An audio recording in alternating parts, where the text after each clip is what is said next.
Tiene la palabra el diputado Walter Agosto. Gracias, presidenta. Tal como señalamos en oportunidad de la aprobación de la ley de presupuesto, entendemos que es importante que el gobierno cuente con la ley impositiva al cierre del ejercicio para el año siguiente, porque es el pilar en el cual se generan, digamos, el producido de los impuestos provinciales para el año próximo. Con esto ya estoy anticipando que nuestro interbloque va a acompañar en general votando a favor el proyecto de ley, aunque vamos a fundamentar a continuación el voto negativo para un conjunto de artículos y títulos que también están contemplados en esta norma. Debatir la ley tributaria con independencia del presupuesto no es lo mejor. Obviamente, la ley tributaria es complementaria del presupuesto y obviamente también existe o debería existir una consistencia entre lo que plantea la ley tributaria y lo que se plantea en el presupuesto. En esa línea me parece importante recordar que lo que está previsto en materia de impuestos provinciales por el presupuesto que hemos aprobado días atrás tiene un incremento de los impuestos provinciales en torno al 60% con relación a la ejecución de este año. Eso es importante señalar porque si ustedes recuerdan, la pauta de crecimiento que tenía el presupuesto que se forma con la tasa de inflación, y que era 18,3%, y la tasa de crecimiento, que era 5%, da 24%, este incremento de impuestos provinciales más que duplica el crecimiento de la inflación y de la actividad económica para el año próximo. Con lo cual, esto expresa claramente que la presión tributaria derivada de los impuestos provinciales, el año que viene en la provincia de Santa Fe va a aumentar. Hay una frase muy remanida cuando se analiza la política tributaria, cuando se la formula, en el sentido que incrementos desmedidos de impuestos no siempre garantizan una mejora en la recaudación. Y la verdad que a la evidencia la tenemos concretamente este año. Ustedes recordarán que a lo largo de este año se han aplicado impuestos, sobre todo aumentos de impuestos, en los impuestos de emisión, básicamente el impuesto inmobiliario, urbano, rural y la patente automotor, que en todos los casos estuvieron por arriba del 400%. Si vemos, algo de esto señalé cuando debatimos el presupuesto. Si vemos lo que ha pasado, lo que está pasando con la recaudación provincial, tiene una caída del 10% en términos reales. Cuando vemos algunos impuestos en particular, el impuesto inmobiliario urbano cae 18% en términos reales con relación al año pasado y la patente automotor cae 10%, de manera que esto está indicando que esos incrementos que fueron muy significativos a lo largo de este año, no han dado el producido que se esperaba, sino todo lo contrario, por la sencilla razón que cuando la frazada es corta, por más que aumentemos los impuestos, no logramos que la población los pague.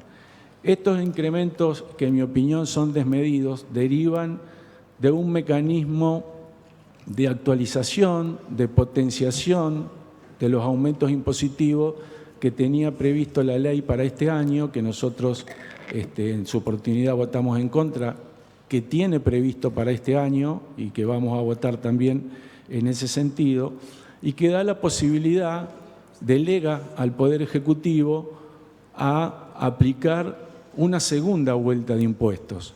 En el segundo semestre, para el caso del impuesto inmobiliario, las últimas 3 cuotas, de la patente, las últimas 2 cuotas, y obviamente eso es lo que está generando lo que yo llamo una potenciación. ¿Por qué? Porque se hace teniendo en cuenta el ajuste que se produce por la evolución de la inflación, el RIPTE o algún otro índice de precio como puede ser el mayorista, por la inflación que transcurre entre octubre, o que va a transcurrir entre octubre de este año y marzo del año que viene.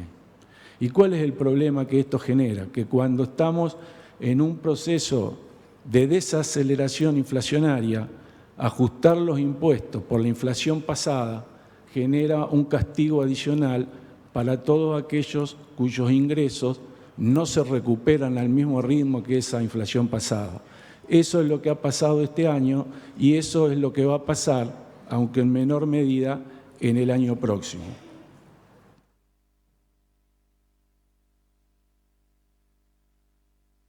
Otro ejemplo que nos parece desmedido, en el sentido que objetivamente, lo digo, no tiene ninguna vinculación con el comportamiento esperado de ninguna variable, es el aumento que está previsto para el mínimo del impuesto inmobiliario.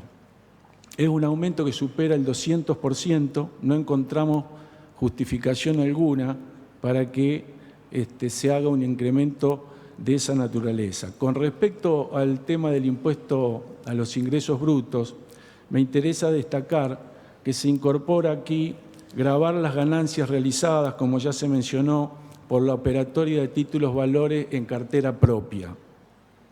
Esto es claramente un error, porque se está considerando que el impuesto a los ingresos brutos tiene un principio de progresividad, pretendiéndoselo asimilar con el impuesto a las ganancias. Y el impuesto a los ingresos brutos es un impuesto a las ventas. Entonces, lamento decirles que lejos de que a este aumento de ingresos brutos lo vaya a pagar el sistema financiero, lo van a pagar los ahorristas. De manera que también ahí hacemos una observación y un desacuerdo con respecto a esta cuestión. No sé si ustedes lo habrán mirado con detenimiento, pero a mí nos sorprendió en el bloque y en el interbloque cuando veíamos lo que pasa con los recursos que no son impositivos, o sea, los recursos no tributarios, las tasas de servicio. Vemos en el caso del catastro y el registro civil un incremento de los módulos tributarios que ronda el 140%. Es decir, otro incremento que no tiene que ver con la evolución esperada de ninguna variable. Pero no solo se aumenta el valor del módulo, sino que además se aumenta la cantidad de módulos que se van a cobrar por esos trámites en estos dos organismos. La verdad, una exageración. La ley trae como novedad, como ya se mencionó bien acá, dos títulos que no están vinculados directamente con la materia impositiva, que tienen que ver con el régimen de incentivo de las grandes inversiones y con el régimen de regularización de activo. En el primer caso, el RIGI, si bien cada vez que hay en análisis un régimen de promoción de inversiones, tenemos alguna expectativa, ¿no?, de que puedan venir nuevas inversiones, de que se puedan generar puestos de trabajo. Claramente entendemos que este no es el caso del RIGI para la provincia de Santa Fe, teniendo en cuenta tal como fue aprobado por el Gobierno Nacional. Y esto es por la sencilla razón que entendemos que este régimen genera un conjunto de asimetrías al interior del entramado local de nuestra provincia y por otra parte también limita algunas potestades provinciales como se ha señalado. Estas asimetrías están vinculadas, son dobles. Por un lado, hay una asimetría entre las grandes empresas, porque no olvidemos que aquí estamos hablando de inversiones para más de 200 millones de dólares, con las pequeñas empresas. Por ejemplo, una que vaya a pretender invertir 10 millones de dólares en la provincia. Y por otra parte, entre las grandes empresas que van a invertir y las que ya están invertidas también en nuestra provincia. Y esas asimetrías, no vamos a extendernos acá, están vinculadas con diversos aspectos de la política económica. En primer lugar, la impositiva. Ustedes recordarán todas las diferencias de alícuotas que van a tener las empresas que adhieran al RIGI con respecto a las otras. En segundo lugar, la cuestión aduanera. En tercer lugar, la cuestión vinculada al acceso al mercado único libre de cambios. Son todas cuestiones que obviamente generan esa simetría que mencionaba anteriormente. Y en verdad, el tema que más le hubiera importado a la provincia de Santa Fe, en mi opinión, que es el desarrollo de proveedores locales, ha quedado limitado a la mínima expresión.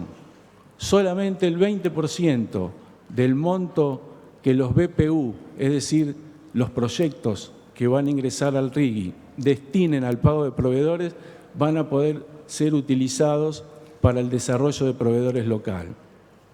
Nosotros en su momento presentamos un proyecto que fue aprobado por la Cámara para consultar al gobierno cuál era la expectativa que tenía con relación al RIGI, cuál era la estrategia para definir la adhesión o no. Por supuesto que no hemos tenido respuestas sobre ese particular, pero claramente entendemos que el elemento principal de este régimen, teniendo en cuenta las particularidades productivas de la provincia de Santa Fe, era el desarrollo de proveedores locales. Y la verdad que ha quedado muy pobre el RIGI en esta materia.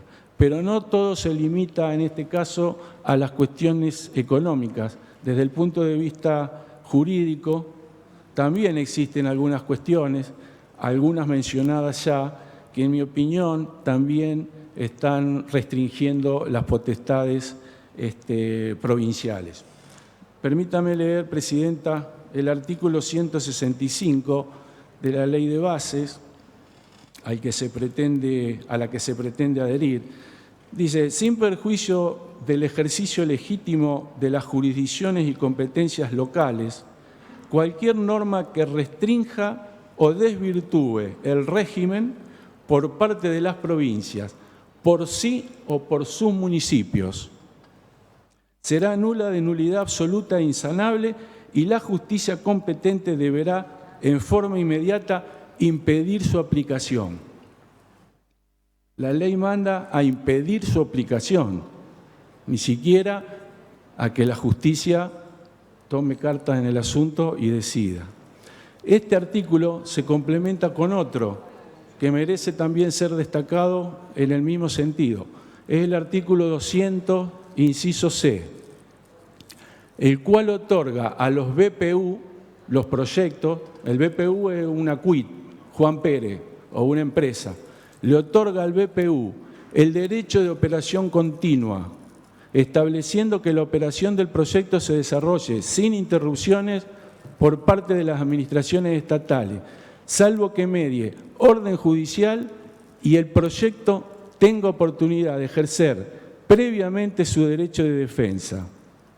Esto representa para la provincia una clara restricción de sus facultades administrativas en materia muy sensible como son el medio ambiente y la seguridad y la salubridad del trabajo, ¿sí?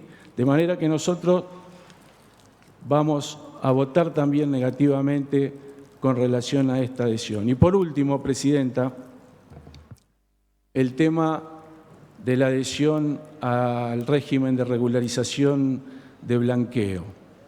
Todos sabemos que en distintos ámbitos se han planteado fuertes cuestionamientos a este proyecto que ha presentado el Gobierno nacional, el Gobierno provincial.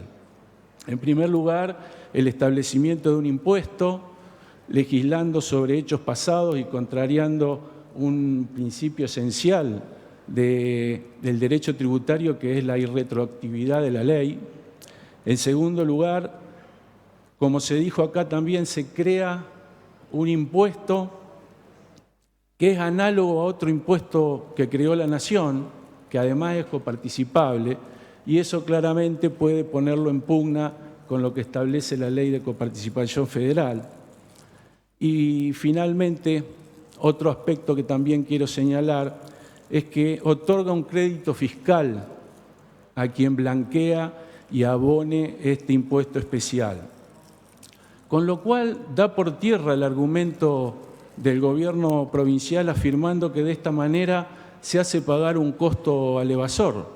En realidad no paga ningún costo el evasor, porque lo va a poder utilizar como un crédito fiscal. Es un anticipo que luego va a compensar pagando otros impuestos.